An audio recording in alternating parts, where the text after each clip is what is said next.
와리가리라고 네, 하죠. 와리가리. 셔틀런. 그거 하다가 막 토한 친구도 있고 그런 상태에서 운동하고 하니까 이게 거의 2주, 3주 동안은 일어나기가 싫어. 서울 선수들한테 들었던 얘기는 정말 힘들었다. 준익료라고 그 악마 있어. 악마. 악마요? 악마라 그래. 안녕하세요. 인과 함께 구독자 여러분. 또 왔습니다. 오늘 부르지도 않았는데 여기 앞에 와서 기다리고 있어가지고 깜짝 놀랐어요. 제가 네. 사실은 불러서 왔습니다. 저 허이네입니다. 오늘 입장 가야 되는데 회사들 잘못 오신 것 같은데. 네, 그런 것 같아요. 시작과 동시에 약간 당황스럽네요. 네, 그래서 오늘은 어떤 주제 한번 얘기해 볼까요? 이제 K리그 개막이 얼마 남지 않았으니까 또 개막 전에 전지훈련설을 한번 얘기해 보려고 합니다. 오늘. 그 예전에 저희 외국인 선수 썰할 때 네. 팔라시오스가 이제 힘들어서 훈련이 늦게 왔다고 이제 해가지고 그게 되게 화제가 됐었잖아요. 네. 또 그 비슷한 좀 재밌는 썰 없었나요? 이제 동계를 안 간 지 1년이 지나다 보니까 점점 기억이 네. 희미해지고 있어요. 일단 동계훈련을 하면서 형이 이제 느껴보기에 좀 제일 힘들었던 뭐 힘들게 하는 감독님이 좀 계셨나요? 안익수 감독님이 가장 힘들었던 것 같아요. 그때 제가 전북에 있을 때 네. 부산으로 이적하고 네. 감독님 동계훈련을 처음 해봤는데 그때 저도 이제 경기를 못 뛰다가 팀을 이적했으니까 감독님 눈에 들려고 진짜 열심히 했던 것 같아요. 그때 당시에 막 그 와리가리라고 네, 하죠. 와리가리. 셔틀런. 네. 그거 하다가 막 토한 친구도 있고 진짜 장난 아니었어요. 웨이트도 많이 하고 그러면서 몸이 저는 엄청 좋아졌어요. 제 스타일상 저는 운동을 많이 하면 할수록 좋아지는 몸이기 때문에 저한테는 정말 좋았던 동계훈련이었던 것 같아요. 근데 약간 그렇게 경쟁이 좀 치열한 동계훈련이다 보면은 그런 것도 좀 있을 것 같아요. 막 감독님 앞에서 운동 더 열심히 하고 약간 더 이제 돋보이기 위해서 선택받기 위해서 하는 그런 꾀를 부리는 거 그런 게 좀 있었나요? 감독님 보고 있을 때 120%로 하고 안 보고 있을 때는 그죠? 한 80% 하고 그다음에 뭐 쉴 때 감독님 방 앞에서 줄넘기 돌리고 뭐 언덕 뛰고 막 그래야죠. 그쵸. 자기가 살아남으려면 맞아요. 그것도 눈치죠, 형. 눈치 있는 눈치죠. 사람이 살아남으면 되니까. 그죠? 저는 하나 여쭤보고 싶은 게 그러니까 K리그의 동계훈련이 유독 되게 난이도가 높다고 저는 들어가지고요. K리그가 빡세죠. 유럽 선수들은 이제 동계훈련 하기 전에 몸을 어느 정도 만들어서 오고 K리그 선수들은 요즘에 많이 바뀌었어요. 옛날에는 정말 한 달 그냥 푹 쉬는 선수도 많았고 전혀 준비가 안 된 상태에서 와서 0부터 시작하니까 엄청 힘들었고 요즘 선수들은 그래도 이제 시대가 많이 바뀌어서 저도 이제 은퇴하기 뭐 한 몇 년 전부터는 이제 미리 다 준비를 하고 또 웨이트도 하고 이렇게 들어와서 운동 들어갔을 때 힘들지만 그래도 어느 정도 몸을 만들어서 들어왔던 것 같아요. 근데 예전에는 정말 한 달 내내 쉬다가 들어오니까 당연히 올라오는 속도가 힘들지. 근데 외국 선수들은 1대1 개인 트레이너를 붙여가지고 또 휴가 갈 때나 이럴 때 다 데리고 가서 오전에는 운동하고 오후에는 각자 휴식 취하고 가족들이랑 보내고 이런 게 굉장히 잘 돼 있어, 시스템이. 그래서 요즘도 한국이 그걸 많이 따라가고 있는 것 같아요. 선수들이 동계훈련 가기 전에 자기 몸을 만들고 개인 트레이너를 구해서 또 운동하고 그런 시스템이 따라가고 있는 것 같아요, 유럽을.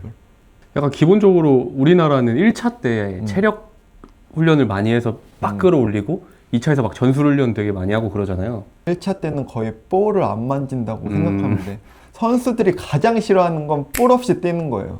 근데 볼 없이 뛰면 막 이제 운동장 몇 바퀴 뛰고 막 웨이트 막 겁나 하고 그러면 온몸에 막 알배기고 막 힘든 상태에서 운동하고 하니까 이게 거의 2주, 3주 동안은 일어나기가 싫어. 일어나기가 싫을 정도로 진짜 힘들었고 또 김기동 감독님이 그 동계훈련 1차가 네네. 진짜 빡세요. 유명하죠. 그 준익료라고 그 악마 있어, 악마. 네, 악마예요? 악마라 그래. 와 진짜 소리 지르면서 진짜요? 와 팔라시오스가 그래서 안 오는 거잖아요. 안 오지. 돈 내고. 돈 내고 그냥 안 오고. 돈 내겠다 나는. 돈 내고 안 힘들겠다. 네. 눈치가 있는 거야. 걔는. 딱 알잖아. 2차 때 합류해서 네. 조금만 딱 하고 하고. 조금 힘들고 가겠다. 근데 또 이게 벌금을 다 내는 줄 알지만 감독님 또 딜을 해. 아. 너가 잘하면 깎아주겠다. 음. 결국에는 깎아줘. 음. 눈치가 있다니까. 그러니까 중국까지 간 거야 지금. 그러네. 어? 머리를 잘 쓰네요. 어? 그러니까. 지금 중국 며칠 전에도 전화 왔어 나보고. 나 진짜로 한국에 팀 좀 알아봐 달래. 아, 내가 진짜요? 뭐 에이전트야 뭐야. 근데 다시 중국 갔더라고. 다시 갔구나. 기동 감독님 동계는 진짜 힘들어요. 월화수목금 토를 운동하는데 월수금은 웨이트랑 뛰는 걸 무조건 해. 두 탕씩. 진짜 이게 일어나기 싫을 정도고 너무 힘들었어. 근데 일부러 나는 그런 것도 있다고 생각해. 이 힘든 거를 또 이겨내보고 네. 그래야지 또 한 시즌을 치를 때 이겨내는 힘을 또 기른다고 생각하시는 것 같은데 개인적으로 나는 운동을 많이 하는 걸 좋아해서 힘들지만 따라가는 편이었고 또 한 번씩 셔틀런을 한단 말이야. 다 춥죠. 같이. 네. 선수들이 깨를 핀 거지. 셔틀런에서 이제 몇 번 할 줄 알고 처음에는 적게 뛰어. 다음번에 더 좋게 나와야 되는데 처음부터 높게 나오면은 다음번에 이걸 또 깨야 되는 되니까. 거잖아. 적게 네. 근데 적게 뛰었어. 나도 네. 깨를 핀다고. 네. 근데 몇 개 안에 못 들어오는 사람은 다시 나머지 운동을 맨날 맨날 데리고 와서 하는 거야. 운동 끝나고. 아, 진짜요? 근데 그게 어떤 훈련이냐면은 내가 제일 싫어하는 훈련 중에 하나야. 네. 런닝머신 16, 18 놓고 18 1분, 16 2분 이거를 20분 동안 해. 아, 그 빠른 속도로. 16이 네. 거의 회복인 거야. 16도 일반인이 타라고 하면 못 타. 힘들죠. 엄청 힘들죠. 근데 그 16 2분이 회복인 거고 그게 휴식이고. 18이 1분이야. 그거를 안 쉬고 계속 돌린다니까. 20분 동안. 거의 20분 가까이. 진짜 난 그게 제일 힘들었어. 음. 런닝머신이 진짜 고장나길 바랐다니까. 음. 그게 애들 못 들어온 애들 거의 한 뭐 10명에서 20명 가까이 네. 돼.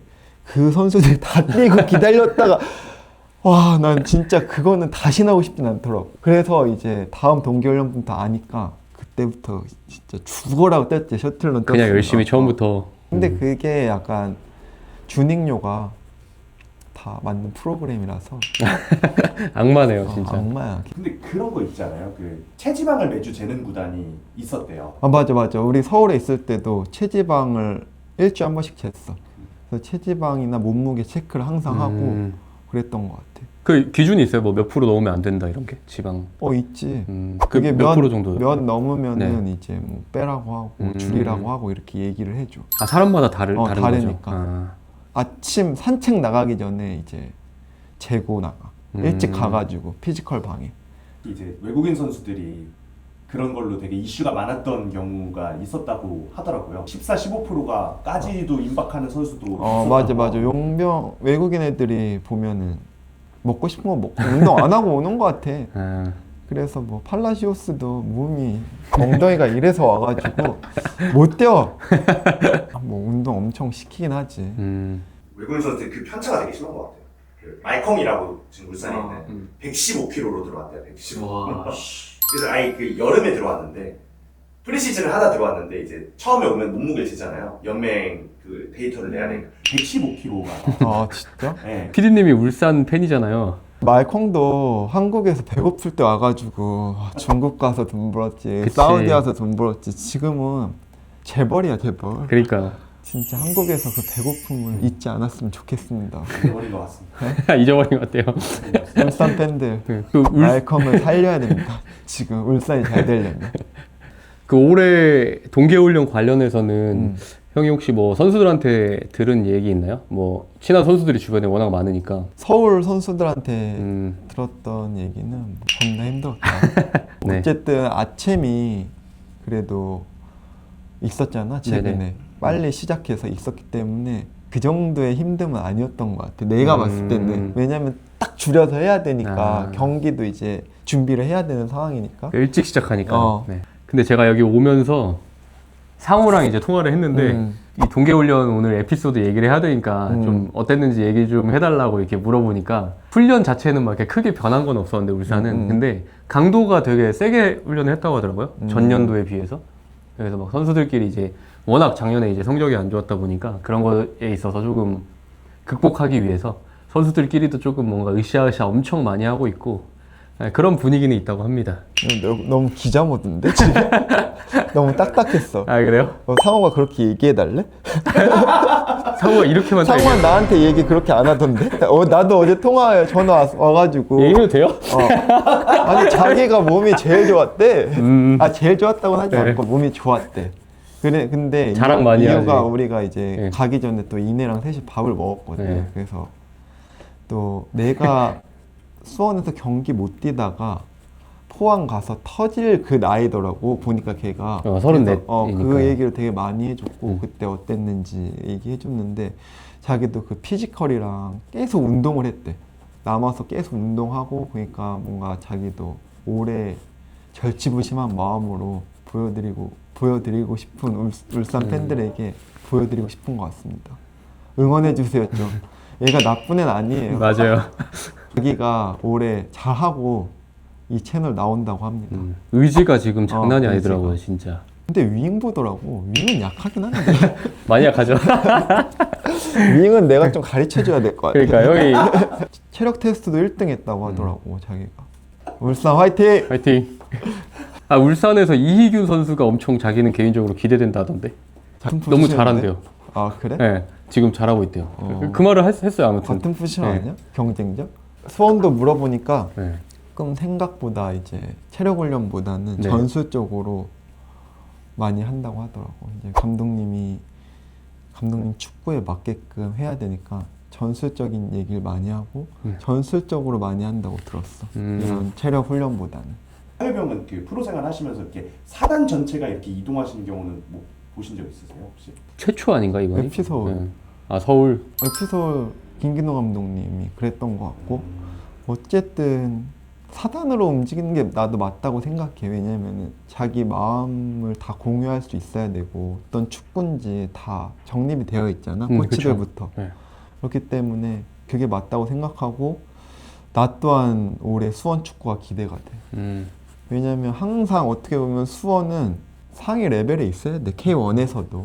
그런 팀이고 근데 계속 어떻게 보면 그 기대에 못 미쳤잖아. 그죠 최근에. 그렇기 때문에 그 이종효 감독님이 와서 또 수원 삼성이라는 큰 팀을 맡았으니까 또 어떻게 할지 너무 궁금하고 또 지원을 또 받았으니까 그게 빨리 나도 K1에 가서 FC 서울이랑 또 슈퍼매치를 했으면 좋겠어. 또 형이 블로그도 시작을 했는데 첫 게시물이 이정효 감독님에 대한 맞아. 네, 게시물로 시작을 이종효 하셨잖아요. 감독님이 네. 진짜 그 인터뷰를 보고 되게 나도 감명을 받았고 엄청 이분이 축구에 대한 지식이나 축구에 대한 그 열정이나 축구를 잘 보시는 것 같아. 뭐가 중요하고 이런 거를. 그래서 나는 공감된 부분이 되게 많았어. 그래서 너무 좋았어. 그래서 올해 너무 기대가 돼. 형도 이제 동계를 거의 10년 넘게 해오신 입장에서 잘 된 시즌이 있고 안 된 시즌이 있잖아요. 동계 때부터 차이가 나는 경우가 있어요. 팀적으로 스노우볼처럼 이렇게 굴러가서 결과가 안 좋게 된 것 같다. 지금 가장 생각나는 건 전술적으로 뭐 몸적으로 말고 전술적으로 봤을 때 뭔가 어느 축구를 해야 되는지 알고 하는 거랑 계속 바꾸는 감독들이 있어. 동계 때 잠깐 상대팀이랑 해봤는데 잘 안 돼서 바꾸고 또 플랜을 바꾸고 이러면은 뭔가 중심을 못 잡는 것 같아. 내가 느꼈던 거는 뭔가 자꾸 바꾸고 뭐 선수도 뭐 확 바꿨다가 뭐 어린애들이 갑자기 좋아 보이니까 어린애들로 다 뜯겼다가 근데 결국에는 베테랑 선수들이 이유가 있어. 왜 프로에서 오랜 그쵸. 경기를 뛰고 살아남은 것도 살아남고 네. 그게 다 이유가 있더라고.